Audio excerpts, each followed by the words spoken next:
Hey guys, welcome back. It's been so long since we've seen each other. It feels like I was off last week, right? And then I wasn't able to do the call on Monday, but here we are. Let me know in the chat if you can hear me okay. Today we are doing overlocker maintenance. This is not something I would do right now during peak fall bridal season. It is red alert. We're in survival mode. But she was starting to surge in a very jagged manner, and we couldn't keep doing that. So, what I've done to prep for this call is I've already kind of cleaned things out a little bit.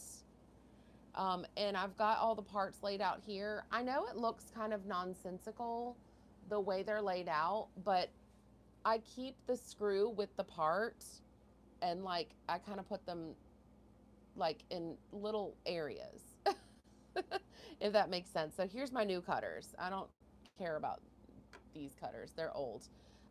So yeah, that's what I do. There's the old needle, but I've got my new needle out. Make sure when you're doing any type of sewing machine maintenance, I've found the most helpful thing is to make sure you've got screwdrivers that are really long. That way you get plenty of torque. I can't overemphasize that enough. So the other thing I've done is I've gone through and I've like picked out all the big clumps of fuzz. It was really, really bad, as you can imagine, this time of year. So I basically just kind of pull a trash can up and put it in there. So lots of oily fuzz. So did that, and I did that with these tweezers, and then also an old paintbrush. Let's see how fuzzy that is. So I just kind of like brush the area clear of any type of lint or debris or whatever. So that's that. I did go ahead and oil every moving part that I see that moves, gets some oil, and you use the kind with this long spout so you can kind of just turn it down and put it wherever you need. Any little holes, they all get oil. I tend to go overboard on the oil, okay? Some people oil conservatively. I drench my machine. I really do. I have a video about that. A lot of times, right before I go out of town, I'll clean my machines and like super, super oil them and just let them kind of take their little spa moment in the oil while I'm on vacation. And then I finish cleaning them when I get back.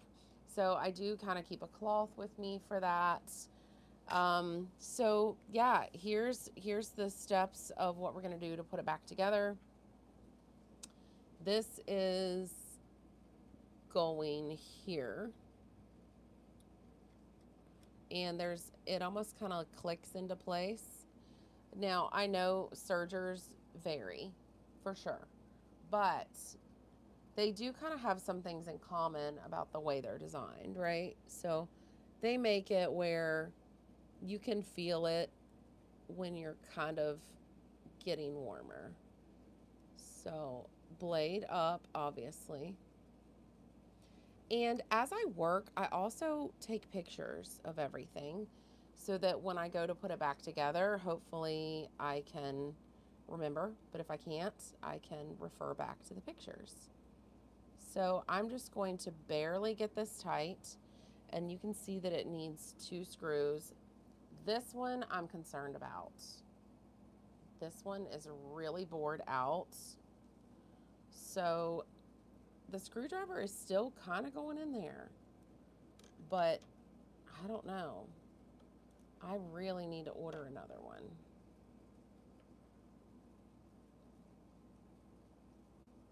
It took a lot of oil and a lot of patience to get that out with the way it's so, um, it's like lost that Phillips head pattern. What I did, you can't do it very hard, obviously, you'll knock your machine out of whack, but I put the Phillips head in there and then I tapped on the end of this with a hammer to really seat it in there. And I let the oil soak for about an hour before I did this. And then it finally broke loose. So I'm going to just really tighten these, just one at a time, going back and forth.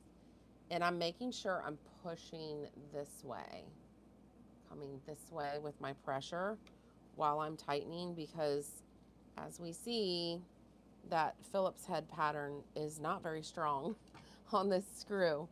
All right, so then the next one goes here.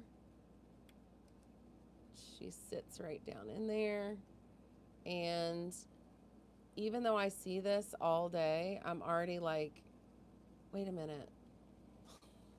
Which way does it face?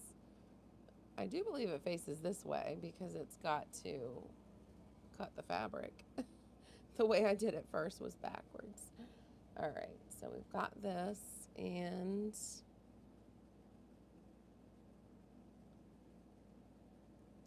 gonna kind of finger tight that first. All right. And again, really long screwdrivers. That's so important, because if this was short, the handle would be knocking into all this. All right, and I'm just gradually tightening, making sure everything is seated in there well. Let's see. Let me see if I can get that in focus for you.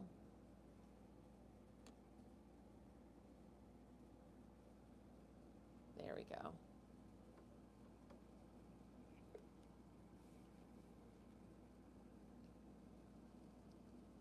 All right, and then I'm just gonna slowly pull this knob toward me, very slowly, just to make sure nothing's going to strike.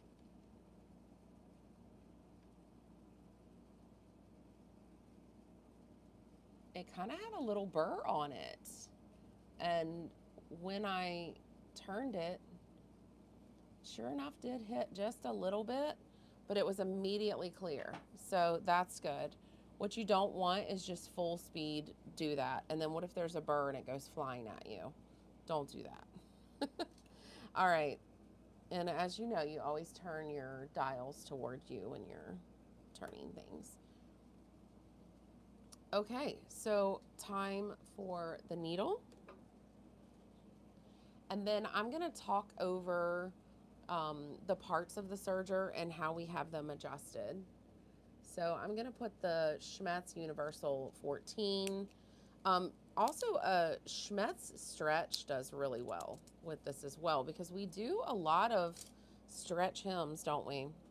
Now, for this machine, that little divot part in the back, the notch, that goes facing back. So flat part back, which makes no sense to me. I always have to just memorize that, because the set screw is in the front.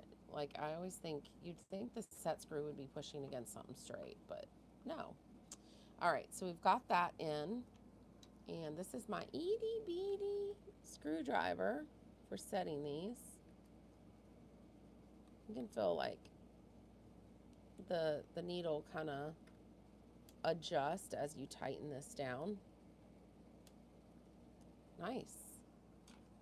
Okay, so remember, everything is nice and oiled. So I'm going to throw all of these guys away. There we go. Let's see.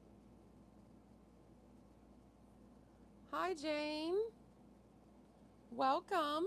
It's okay if you're late. It's quite all right. All right, so you know what? I probably should have put the foot on before I did that, but I think it doesn't matter. All right, I'm just gonna polish this up. Let me back out of here a little bit again. I'm gonna polish this up and get all that fuzz out of there. Check for burrs.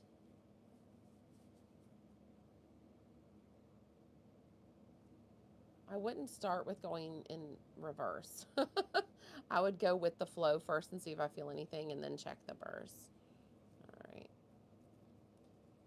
And I basically just removed this just so I could clean it and get a clearer view.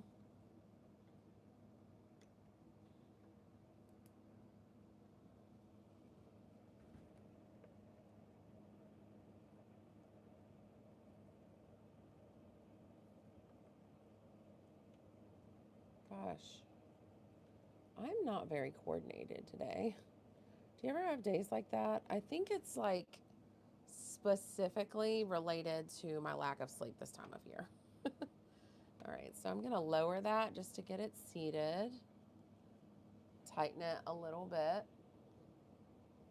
I can see it moving over to the right. Raise it, because I don't want to be pushing against those feed dogs at all. Tighten it a little bit more. Raise and lower. Make sure everything's good. We're good. All right, so this is what I wanted to talk about. I do have a video on this that goes in depth as well. It's got some animations that really point some things out. So if you have a hard time seeing any of this, I do have a video. So yes, Jane, my mouth is doing okay. I have a temporary crown. What she's saying is I missed my vertical live stream Monday because I cracked a tooth. I've never done that before. They said I have deep grooves. So apparently my teeth are prone to cracking and I didn't know it. So I cracked a tooth and they had to start the crown process Monday, and it was my backmost tooth, which another thing I learned is apparently it's a little more heavily innervated than the other teeth. So they had to numb me 4 times. So you would not have wanted to hear me Monday. I was slurring a little bit. So that was a little surprise. Yep. All right, so I've got this one going through here. Okay, so this is going to the needle, all right? This tensioner that leads to the needle is the one that's gonna control the tension of the straight stitch along your rolled hem, okay? So you've got your straight stitch and then you've got your overlocks that run along the side. It's controlling the straight stitch portion, okay? So the good news is about the dental work, the dentist was so patient. I've never had her work on me before. So patient, because my tooth kept getting heated up. So she would give me little breaks, and she made sure to give me lots of numbing so that I didn't have to be in pain. So that was wonderful. I'm really struggling with this. This one is always, I feel like, wait a minute, am I doing the right thing? I still have to watch my diagram every time. Yeah, I'm going the wrong way. This next one, the green one, is always the hardest to loop through, but I'll show you a little trick. Okay, so this pink one, I love that this serger has the diagram built in. I'm gonna go down, and then I'm gonna go up to this little loopy guy and through the hole. So I'm gonna go here. And you know what? My thread gets oily when I go, crazy oiling the things. But I kind of like it for this. Like the thread just obeys when it's oily. All right, so we've got those 2 guys, and I'll tell you about that tension in a second. All right, so the green one we've got coming through here. Let me put all these right on the center. Coming through the tensioners, making sure it's seated in that tensioner. Here comes the tough part. Okay, so I gotta go through these 2 green guys. All right.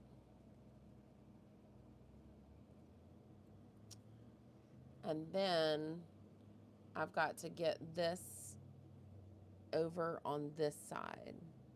Okay, so I'm reaching through. A friend of mine who worked in a sewing factory for years, she said they used to pluck a piece of the broom, like that you'd sweep the floor with, like a corn broom. They'd pluck a piece of that out and they would use that to push it back through. I thought that was so smart. Okay, so I've got it on this other side. We've got 1, 2, 3, doom, doom, doom. All right, so then we've got, yeah, we've got to go through another one that's under here. And that's tricky. Let me find it. Let me see if you can see it. This is why people hate sergers, but it's really, it's not that bad. You just have to be patient. And then I'm going to tell you what each part of the serger does. Ooh, I think I might be able to get it to where you can see in there. Let me see. Trying to get it to focus for you.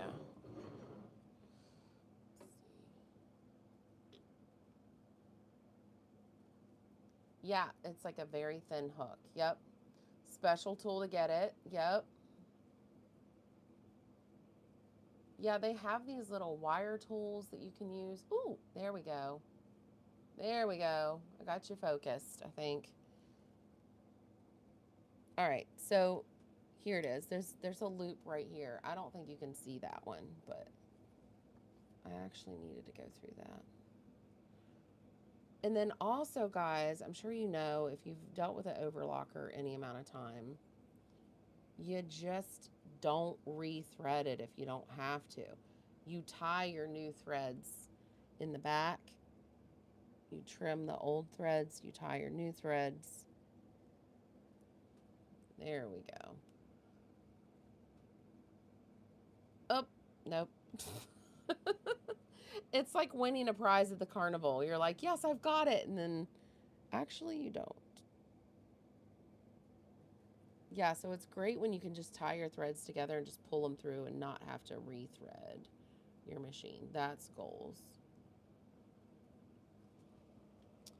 All right.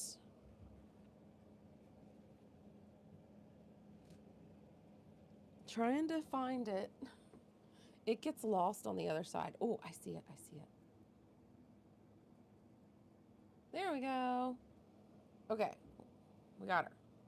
All right, so I'm bringing this back so that now, sorry, earthquake, earthquake. I want you to see what I'm looking at. I brought it back so that this is the part that we got to get it into. There's a little hole back there. So I brought it back so to where I can see it. It's actually not in the closest spot for me to be able to um, put the thread in, but it makes it the most visible.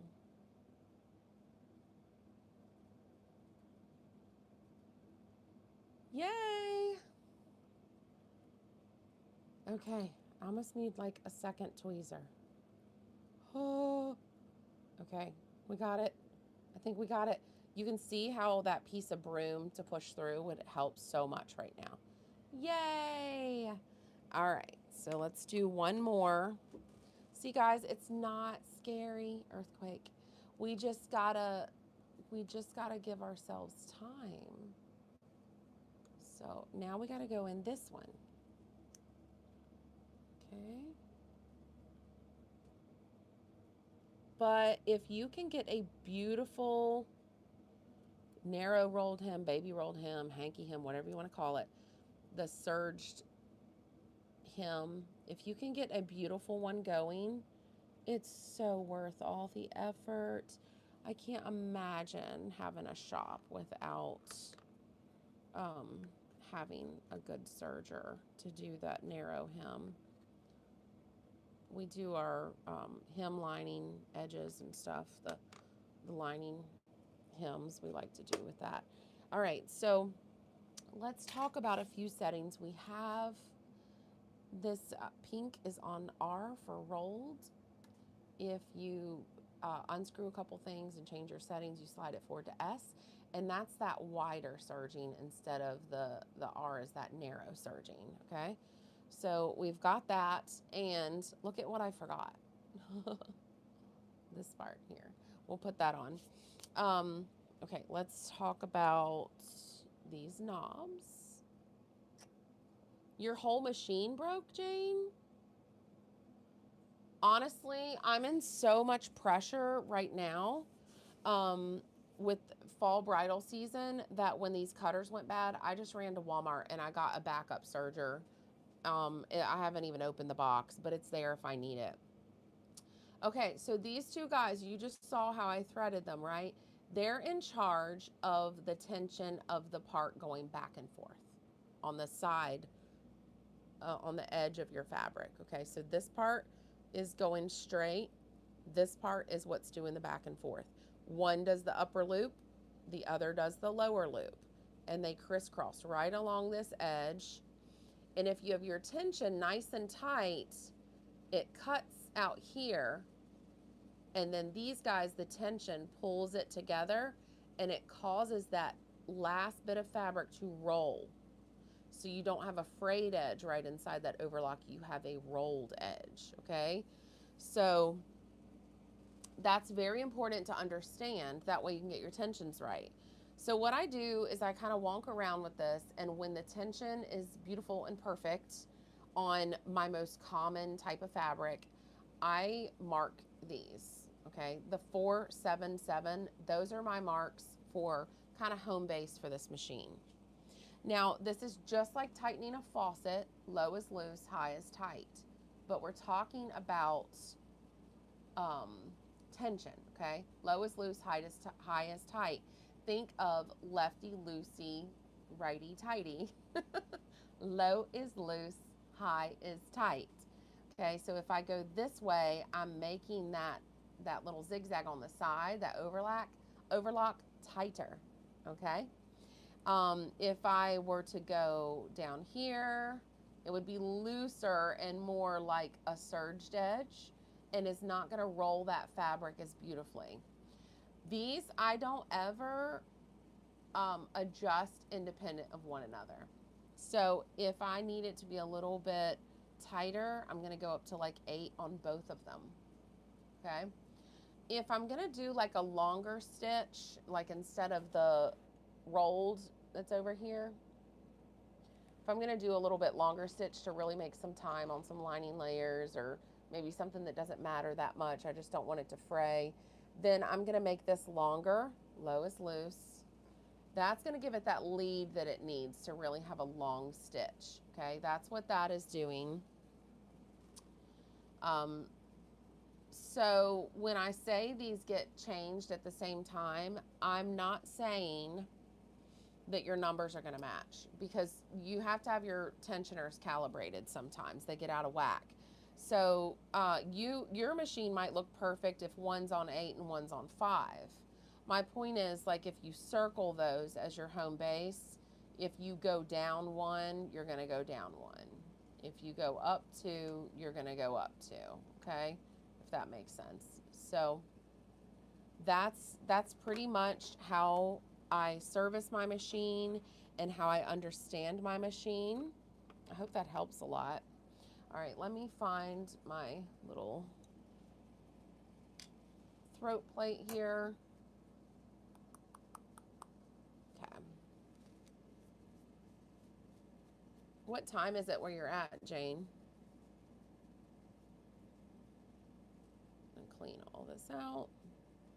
I want to make sure these aren't too awfully bent here.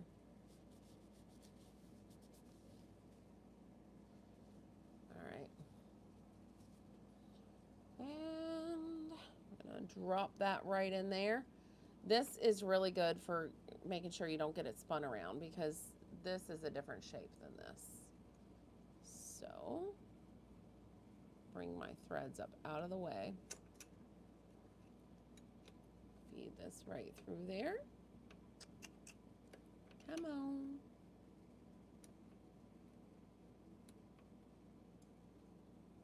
Okay. And the screw.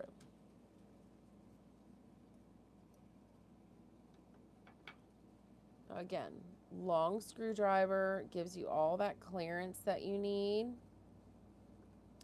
And before I sew, I'm going to make sure that I hand test this with a slow turn.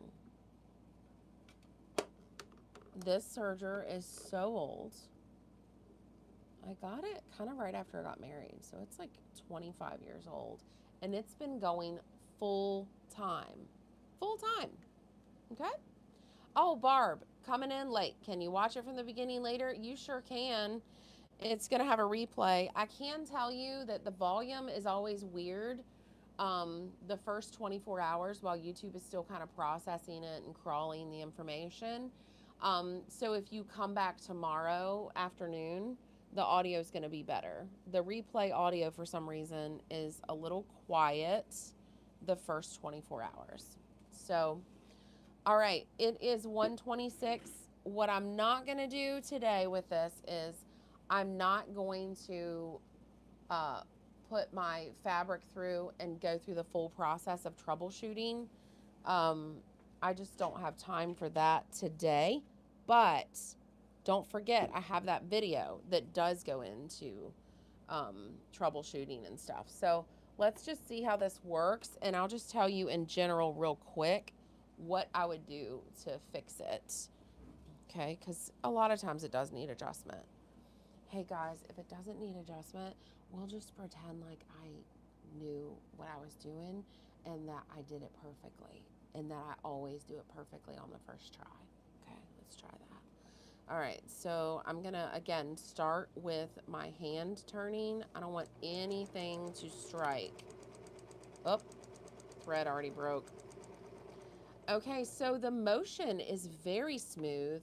I'm not hearing any clacking. That's great. Lucky me, the thread broke on that green, the green one. Oh, wow, Jane, 5 hours difference. Yeah, so I'm going to have to rethread that green one that takes so long. That's no fun, huh? All right, again, I'm not going to have time to fully troubleshoot, but I probably have time for this. Let's just look at this. I always put this in this way and put it behind, and I don't even know if that's right, but that's how I do it, and it works for me. So I'm a very, as you guys know, I'm very like, do what works for you. Okay, I see what's wrong. There's some kind of a mess. Some kind of a mess going on back here. Oh, did you guys check it out on Instagram? I did like a GM commercial. So funny. It was a contest I entered. You guys will have to watch it. It's for a Hummer. Let me know what you think. Okay, let's see here. All right, I think it looks like it might be about right. Let's try. Again, we're going to go really slow. Listen for any clacking and clipping and ticking. And we're watching the quality of this cut to make sure I've got the knives in place. Guys, it looks like she's sewing beautifully. So in that overlocker Serger video that I was talking about, you can just go to my channel homepage and look it up if you want. It shows even samples of when you change these knobs, what your end result is going to look like. So it's a very handy video. Really does not have enough views. So I'm meaning not like, oh, I need more views. I'm meaning it's so helpful. I feel like more people should watch it. All right, so here we are. She's looking really good. She's looking way better than she looked before I refreshed everything. All right, I'm gonna make the stitch a little bit shorter just to get a really pretty tight edge on this and see how it looks. And then I'm gonna turn you guys loose. I hope your fall season is going okay. All right, so this is what we call a lettuce edge. It's stretched just a little bit when you sew it, and it's more apt to do that when you're doing the rolled hem, these real tight hems. But if you press it out this way, it'll make it all lay flat again. So that's a beautiful stitch. I'm really happy with this. And I'm perfectly proud to put this on my wedding dress linings. So there we go. Oh, fun, Stacy. She just finished altering a gown for Miss USA in Vegas next week. Isn't that such an honor? I don't do like local pageant girls, but if it's like nationals, I do take those clients. That's so fun. Jane, yes, my Instagram handle is the same. I'm at Bridal Sewing everywhere. So, yep, at Bridal Sewing on Instagram and at Bridal Sewing on YouTube. So, you guys have a lovely rest of the week. I'm going to see you Friday, 1 p.m. Eastern Standard Time. Take care. It was great seeing you all. Bye.